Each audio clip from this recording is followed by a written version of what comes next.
capítulo 28 de Mateus começa com um cenário impactante. O alvorecer do primeiro dia da semana traz uma expectativa diferente, um misto de esperança e de uma sensação que parece atravessar a história. Nesse momento, Maria Madalena e a outra Maria se aproximam do túmulo. A madrugada havia sido carregada de silêncio e de um certo mistério no ar, mas agora a luz da manhã trazia uma nova percepção para aquelas mulheres. Elas vinham ao túmulo, talvez carregando flores, lembranças, lágrimas e saudades. A morte de Jesus ainda era uma ferida aberta no coração delas. A crucificação tinha deixado uma marca em cada um dos que o seguiram e o amaram. De repente, o texto em Mateus, capítulo 28, versículo 2, revela uma cena grandiosa. E eis que sobreveio um grande terremoto, porque um anjo do Senhor desceu do céu, aproximou-se, removeu a pedra e sentou-se sobre ela. Essa descrição nos dá a dimensão do poder divino agindo, trazendo um sinal do céu. O terremoto não é apenas um evento físico, mas também espiritual. A terra estremece diante da manifestação de Deus, um estremecimento que lembra as profecias do Antigo Testamento, quando a presença do Senhor se fazia sentir de maneira visível e até palpável. O anjo, com sua figura reluzente, descrita em versículo 3, o seu aspecto era como um relâmpago, e a sua roupa branca como a neve traz um simbolismo importante. Esse brilho intenso nos remete à pureza e ao poder da presença divina, e a imagem da roupa branca simboliza a santidade, a glória de Deus que se reflete naquele mensageiro. Imaginem as mulheres, com seus olhos voltados para aquela figura celestial, sentindo tanto temor quanto admiração. O versículo 4 narra que os guardas tremeram espavoridos e ficaram como mortos. Aqui vemos um contraste entre a fraqueza humana e o poder sobrenatural. Os soldados, homens acostumados à disciplina e ao enfrentamento de batalhas, caem como se estivessem mortos, paralisados de medo. Aquele que eles foram colocados ali para vigiar não é mais um prisioneiro da morte. A presença do anjo deixa evidente que forças humanas não podem impedir o cumprimento do propósito divino. Em seguida, o anjo se dirige às mulheres com uma palavra de paz e encorajamento, dizendo: "Não temais, porque sei que buscais a Jesus que foi crucificado." Versículo 5. As primeiras palavras do anjo são de conforto e segurança. Não temais é um convite a descansar no cuidado e no controle de Deus, que conhece o coração daquelas mulheres. Ele sabe que elas buscam a Jesus, aquele que fora crucificado, mas que agora não está mais preso pela morte. E então, no versículo 6, o anjo traz a mensagem mais impactante de todas. Ele não está aqui, porque ressuscitou, como havia dito. Aqui está o cumprimento de tudo o que Jesus havia prometido. As palavras, como havia dito, lembram o compromisso de Jesus com a verdade e a fidelidade da palavra de Deus. Não é apenas um acontecimento inesperado, é o cumprimento de algo que já estava no plano divino. A ressurreição não é apenas uma vitória de Jesus sobre a morte, é a confirmação de cada uma das suas palavras e de cada promessa de Deus. O anjo, então, as convida a verem o lugar onde ele jazia. E isso é importante. Ver para crer. Aquelas mulheres que acompanharam o ministério de Jesus, que estavam ali no momento da crucificação, agora são convidadas a serem testemunhas oculares da sua ressurreição. Esse convite é o início de uma nova missão, o testemunho da ressurreição. Elas se tornam as primeiras portadoras dessa notícia, uma honra que revela o papel das mulheres na narrativa divina. No versículo 7, o anjo continua: "E ide depressa, e dizei aos seus discípulos que ele ressuscitou dentre os mortos." A ressurreição é uma mensagem que precisa ser espalhada. Não é algo para ser guardado em segredo. O termo depressa revela a urgência dessa missão. O evangelho não pode esperar. A notícia de que Jesus venceu a morte precisa alcançar cada um dos discípulos e, eventualmente, o mundo inteiro.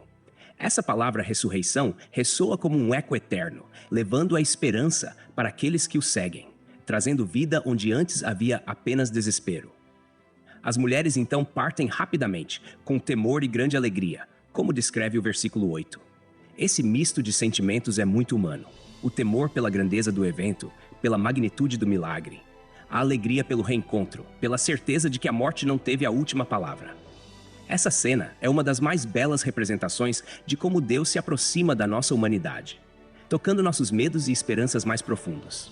No caminho, elas encontram Jesus. "Salve", ele diz. Versículo 9. E essa saudação simples é tão cheia de significado. Ele não vem com palavras complexas ou teológicas, mas com uma saudação que qualquer um entenderia. Esse salve é um cumprimento de vitória, de reencontro. É o Senhor da vida, ressuscitado, falando com as suas amadas seguidoras. No versículo 10, Jesus diz às mulheres: "Não temais, ide avisar a meus irmãos que se dirijam a Galiléia, lá me verão." Essas palavras finais de Jesus trazem uma série de significados profundos e cheios de esperança. Primeiro, temos a repetição do não temais. Mais uma vez, o medo não é bem-vindo diante da presença do Senhor ressuscitado. Ele as consola e reafirma a segurança que a presença dele proporciona. É como se dissesse: podem confiar, a morte não tem mais domínio, e eu estou com vocês. Esse consolo é direto e pessoal. Ele se preocupa com o coração daquelas mulheres, que ainda estão impactadas com tudo o que presenciaram. Além disso, a instrução de Jesus para que elas avisem aos discípulos contém uma mudança significativa. Jesus os chama de meus irmãos. Essa expressão reflete uma intimidade especial que ainda não havia sido usada com esse sentido tão afetuoso. Ao chamá-los de irmãos, ele está reafirmando o vínculo de família espiritual que se forma entre ele e seus seguidores. Mesmo após a traição e a fuga durante a crucificação, Jesus não se distancia deles, mas os acolhe de volta em um relacionamento de amor e reconciliação. Em vez de repreendê-los ou de se afastar, ele os aproxima. É como se ele estivesse reafirmando que, mesmo após a morte e ressurreição, ele continua sendo o mesmo Jesus, compassivo e cheio de misericórdia. Esse chamado para Galiléia também tem um significado importante. Galiléia é o lugar onde Jesus começou o seu ministério e onde realizou muitos milagres. É o ambiente onde os discípulos o conheceram, onde viram seu poder pela primeira vez. É como se ele estivesse dizendo: vamos recomeçar de onde tudo começou. Na Galiléia, eles teriam um reencontro íntimo e especial com o Mestre, longe das pressões de Jerusalém. Esse retorno à Galiléia simboliza um novo começo, um marco para o nascimento de uma nova jornada, agora fortalecida pela experiência da ressurreição. A instrução de lá me verão traz também uma expectativa para aqueles discípulos que estavam aflitos, confusos e desanimados. A promessa do encontro em Galiléia era o alívio que eles precisavam, um raio de esperança para corações abatidos.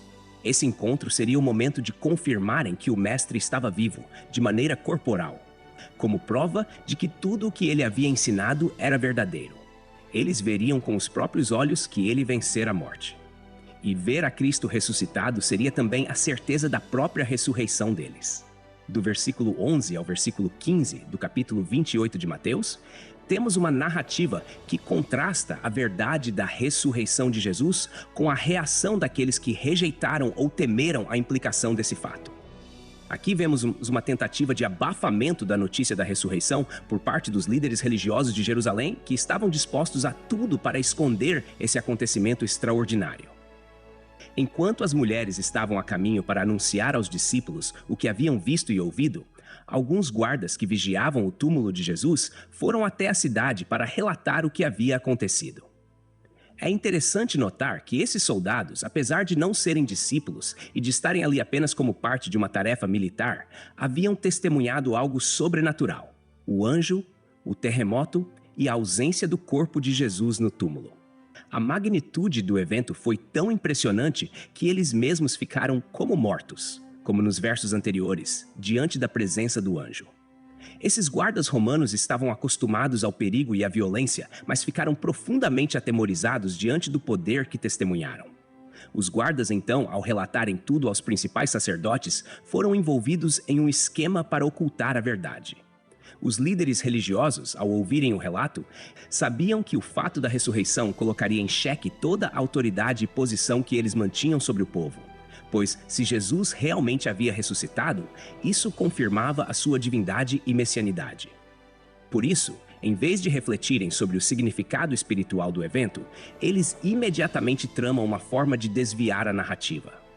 No versículo 12, lemos que os sacerdotes se reuniram em conselho com os anciãos. Essa reunião de emergência revela a gravidade que eles deram ao ocorrido. Eles sabiam que a notícia da ressurreição de Jesus poderia desencadear uma transformação no coração do povo, levando muitos a crerem no Senhor e rejeitarem a autoridade religiosa que eles impunham. O conselho deliberou então em manipular os soldados, oferecendo-lhes uma grande soma de dinheiro para que testemunhassem falsamente. Esse suborno reflete a corrupção e a cegueira espiritual que dominavam aqueles que deveriam ser os guardiões da fé e da justiça em Israel. O versículo 13 traz a orientação dada aos soldados.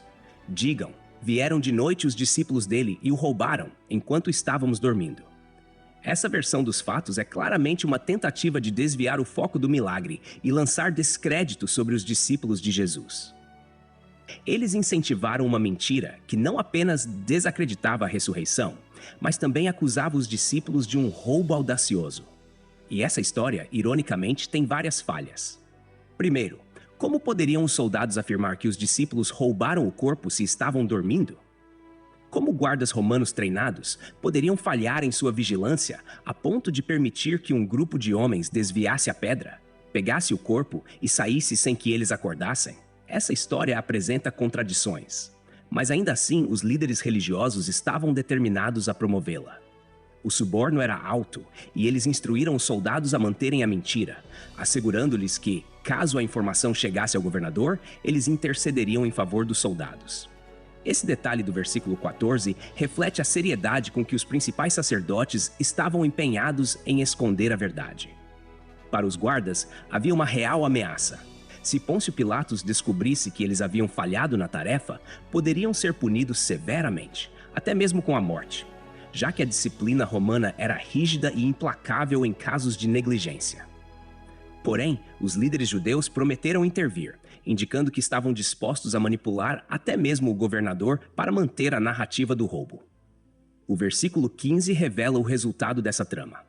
E eles, recebendo o dinheiro, fizeram como estavam instruídos. E esta história foi divulgada entre os judeus até o dia de hoje. Aqui, Mateus nos conta como essa mentira se espalhou e, de fato, permaneceu como uma narrativa paralela para aqueles que rejeitaram a ressurreição. A influência dos sacerdotes foi tão poderosa que essa versão se tornou amplamente aceita entre os judeus que não creram no testemunho dos discípulos. Era uma forma de tentar apagar a obra de Deus e desacreditar o acontecimento mais importante do cristianismo. Esse episódio também levanta questões sobre a natureza humana e a resistência em aceitar a verdade quando esta desafia interesses pessoais. Os líderes religiosos, diante de um evento sobrenatural, optaram por mentir e manipular, apegando-se às suas posições e ao poder. Isso revela uma cegueira espiritual que é sintomática de um coração endurecido, incapaz de ver o plano maior de Deus. Esses versículos não apenas mostram a resistência e a oposição que a verdade pode enfrentar, mas também destacam o poder do testemunho fiel daqueles que foram chamados a proclamar a ressurreição, mesmo quando vozes tentavam negá-la. A partir do versículo 16, vemos um cenário de reencontro e comissionamento que encerra o Evangelho de Mateus com uma grande convocação. Aqui, os 11 discípulos seguem para a Galileia, conforme Jesus havia instruído através das mulheres, como descrito nos versículos anteriores. Esse número reduzido de discípulos, agora 11, após a ausência de Judas, representa não apenas um grupo de seguidores, mas os pilares sobre os quais o Evangelho será proclamado ao mundo. A ida deles à Galileia é significativa, pois Galileia é onde tudo começou. Esse retorno simboliza um recomeço e reforça o caráter universal da mensagem de Cristo, pois Galileia era uma região de influências diversas, com uma mistura de judeus e gentios, o que já indicava a abertura da mensagem do Evangelho para todos os povos. No versículo 17, ao verem Jesus, os discípulos o adoraram, mas alguns duvidaram. Esse detalhe é profundamente humano. Mesmo diante do Cristo ressuscitado, alguns ainda tiveram dúvidas. Isso demonstra que a fé e o entendimento são processos que nem sempre acontecem de forma imediata. Esses discípulos, que caminharam com Jesus e presenciaram milagres e ensinamentos, ainda precisavam lidar com as limitações naturais do entendimento humano e com o impacto de um evento tão extraordinário como a ressurreição. A dúvida, portanto, não significa necessariamente falta de fé, mas uma hesitação natural diante do sobrenatural. Essa reação dos discípulos também serve para nos lembrar que a caminhada de fé envolve tanto momentos de certeza quanto de questionamento, e Jesus está ali para acolher todos, mesmo os que vacilam. Em seguida, no versículo 18, Jesus se aproxima deles e declara: "Toda a autoridade me foi dada no céu e na terra." Essa afirmação é central, pois Jesus está anunciando o cumprimento total de sua missão e a confirmação de sua autoridade como Messias. Ao receber toda a autoridade, ele se posiciona acima de qualquer poder humano ou espiritual, e sua autoridade transcende as barreiras do mundo material e espiritual. Essa declaração também ecoa a profecia de Daniel, capítulo 7, versículo 14, onde o Filho do Homem recebe domínio, glória e um reino eterno, servindo como o ápice da expectativa messiânica. Com essa autoridade, Jesus não apenas comanda, mas também assegura aos discípulos que a missão deles está fundamentada no poder de aquele que venceu a morte e que governa sobre toda a criação. Então, no versículo 19, Jesus dá a grande comissão. Portanto, ide e fazei discípulos de todas as nações, batizando-os em nome do Pai e do Filho e do Espírito Santo. Esse mandato é amplo e abrangente. Ao dizer ide, Jesus está enviando os discípulos para fora dos limites de sua própria cultura e tradição. A palavra nações aqui, no original grego ethne, refere-se a todos os povos, destacando o caráter inclusivo da mensagem do Evangelho. Não há exclusão. O Evangelho é para todos, independentemente de cultura, língua ou origem. Esse versículo marca o ponto de virada em que o cristianismo deixa de ser uma experiência local e começa a se espalhar para o mundo. A ordem de fazer discípulos também implica um processo de ensino, de aprendizado e de formação. Não é apenas uma questão de conversão, mas de crescimento contínuo na fé e no conhecimento de Jesus. O batismo em nome do Pai, do Filho e do Espírito Santo estabelece a identidade trinitária de Deus. Esse é um ponto central da doutrina cristã. Deus é um só, mas se manifesta em 3 pessoas, cada uma com uma função e um relacionamento único com a humanidade. O batismo é um sinal de aliança, uma representação externa de um compromisso interno, um ato que simboliza a purificação, a transformação e a entrada na nova vida em Cristo. Esse batismo é realizado em nome de Deus em sua plenitude, abarcando todas as dimensões da sua manifestação para nós. No versículo 20, Jesus complementa sua instrução, ensinando-os a guardar todas as coisas que vos tenho ordenado. Aqui, ele reforça a importância do discipulado contínuo. O ensino não termina com a conversão. A fé cristã é uma caminhada de aprendizado e de prática. A instrução de Jesus aponta para uma transformação completa, que envolve o coração, a mente e as ações. Os discípulos são convocados a ensinar não apenas os princípios do Evangelho, mas a ensinar as pessoas a viver de acordo com os mandamentos de Jesus, o que inclui amar a Deus e ao próximo, viver em humildade e buscar a justiça. O discipulado, portanto, é um chamado a uma vida que reflete os valores e o caráter de Cristo. A última frase de Jesus no Evangelho de Mateus é uma promessa poderosa. E eis que estou convosco todos os dias até a consumação dos séculos. Essa afirmação oferece segurança e encorajamento. Ele não está enviando os discípulos sozinhos. Ele estará presente com eles em cada passo da missão. A promessa de todos os dias indica uma presença contínua e ininterrupta. Não há dia em que Jesus não esteja com seus discípulos, não importa o desafio ou a dificuldade. Essa presença transcende o tempo e assegura que, enquanto houver missão, haverá a presença do Senhor. A consumação dos séculos se refere ao fim dos tempos, quando o plano de Deus será plenamente cumprido e o reino será estabelecido em sua totalidade. Essa promessa de presença até o fim reforça a esperança cristã, de que, em qualquer situação e em qualquer época, Cristo estará com os seus, sustentando, guiando e fortalecendo. Esses versículos finais de Mateus, portanto, encerram o Evangelho com uma visão grandiosa e um mandato perpétuo. A grande comissão e a promessa de Jesus continuam a ressoar na vida de cada discípulo, como um chamado e um convite a viver e a compartilhar o Evangelho, até que ele volte. Com o encerramento do capítulo 28 de Mateus, encontramos a culminação do ministério terreno de Jesus e a base para o início da missão apostólica. A grande comissão e a promessa de Jesus aos discípulos são um marco de um novo capítulo na história da fé, onde o Evangelho começa a alcançar todas as nações e gerações. Ao concluir o relato, Mateus nos deixa com uma mensagem de missão e esperança. A ressurreição, o comissionamento e a promessa de que Jesus estará com os discípulos todos os dias até a consumação dos séculos são o alicerce para a igreja que nasce ali e se estende até os dias de hoje. Essa igreja, formada por todos os que creem, carrega consigo o mandato de fazer discípulos e a certeza de que Cristo, o Senhor da vida, caminha com ela, guiando e fortalecendo em cada passo. Mateus fecha o seu evangelho sem uma despedida final de Jesus, como uma forma de enfatizar que ele não se foi. Ele permanece com seus discípulos. Essa presença contínua de Cristo, tanto em espírito quanto em poder, é a força que move a fé cristã e que sustenta cada crente na jornada de vida e de fé. A mensagem de Jesus, então, permanece viva e atuante, uma palavra que ecoa através dos séculos, chamando homens e mulheres a serem transformados por ele e a viverem para ele.